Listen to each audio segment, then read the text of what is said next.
Europe, 1943. The air war had become a relentless, grinding contest of endurance. By day, Allied bombers carved deep into German territory. By night, the skies glowed with fire as cities burned under strategic bombardment. For the first time, the Third Reich was no longer expanding, it was defending. And the Luftwaffe, once the terror of Europe, was beginning to crack. German pilots still fought with skill and discipline, but they faced an enemy that was growing stronger with every passing month. American bombers flew in massive formations, bristling with machine guns. British night raids grew more precise. Escort fighters were extending their range deeper into German airspace. The balance was shifting. Germany needed something radical, not just an improvement, but a breakthrough. And deep within secret research facilities, that breakthrough was already taking shape. For decades, air combat had followed the same fundamental rules. Speed depended on propellers. Maneuverability relied on aerodynamic balance. Every aircraft, no matter how advanced, was ultimately bound by the limits of piston engines. By 1943, those limits were being reached. Fighters could only go so fast before propeller efficiency collapsed. Engines overheated under stress. Designs became increasingly complex just to squeeze out small gains in performance. German engineers understood this better than anyone. If Germany was to regain control of the skies, it would not come from refining the old system. It would require abandoning it entirely. The answer came in the form of a revolutionary concept: jet propulsion. Instead of spinning propellers, this new engine would generate thrust by expelling high-speed exhaust gases. No propeller drag, no mechanical limitations of rotating blades, just pure speed.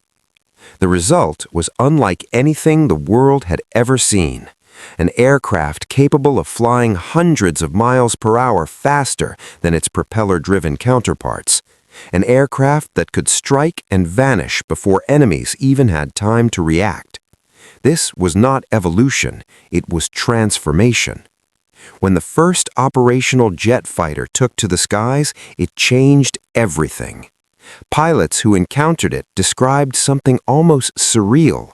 The aircraft approached at incredible speed, attacked with devastating precision, and disappeared before a response could be organized.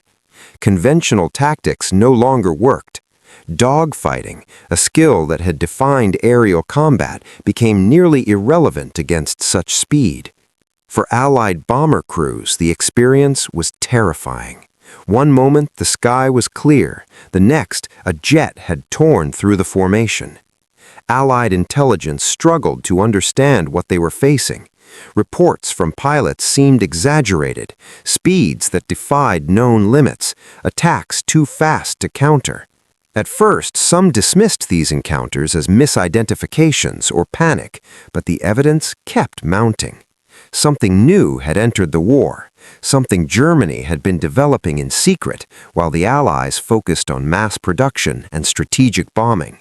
And for a brief moment, it seemed Germany had seized the future. The jet fighter represented more than just speed.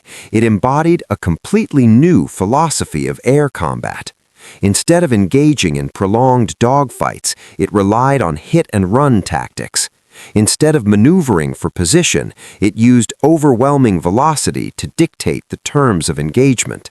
In theory, a small number of these aircraft could disrupt entire bomber formations, and in practice, they came dangerously close. Allied losses began to rise in areas where these jets operated. Bombers that once relied on defensive formations now faced an enemy that ignored those defenses entirely. For Germany, this was the breakthrough they had been waiting for. Had this innovation been deployed earlier, in greater numbers, the consequences could have been catastrophic for the Allies. Strategic bombing campaigns depended on predictable conditions: formation flying, escort protection, and manageable interception threats. Jet fighters shattered that balance. They forced Allied planners to rethink everything, from bomber routes to escort tactics. Even the most advanced Allied fighters struggled to intercept them effectively. Speed had rewritten the rules, and for a moment, Germany held the advantage. But war is not won by innovation alone. Timing is everything. Despite its revolutionary design, the jet fighter arrived too late and in too few numbers. Production delays, resource shortages, and internal disagreements slowed its deployment.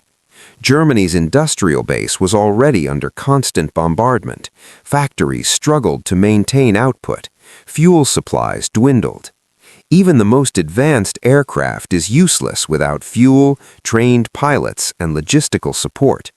The innovation was brilliant, but the system supporting it was collapsing. The Allies did not stand still.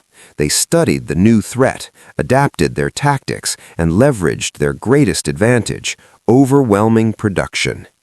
Escort fighters began targeting jet airfields at takeoff and landing when the aircraft were most vulnerable. Bombing campaigns intensified against factories producing jet components, and gradually the balance shifted once again. The jets were still dangerous, still revolutionary, but they were no longer decisive. In the end, the German jet fighter did not turn the tide of the air war, but it came closer than any other single innovation. It demonstrated what the future of aerial combat would look like: faster, deadlier, and driven by technology rather than tradition. After the war, every major power raced to develop their own jet aircraft, building on the foundations Germany had laid. The age of propellers was over. The jet age had begun. The story of this innovation is not just about engineering. It's about timing, resources, and the brutal reality of total war. Germany created a weapon that could have changed everything, but by the time it arrived, the war had already moved beyond its reach. In the skies over Europe, speed had rewritten the rules, but it was industry, strategy, and endurance that decided the outcome. And in the end, even the most revolutionary idea could not overcome a war already lost.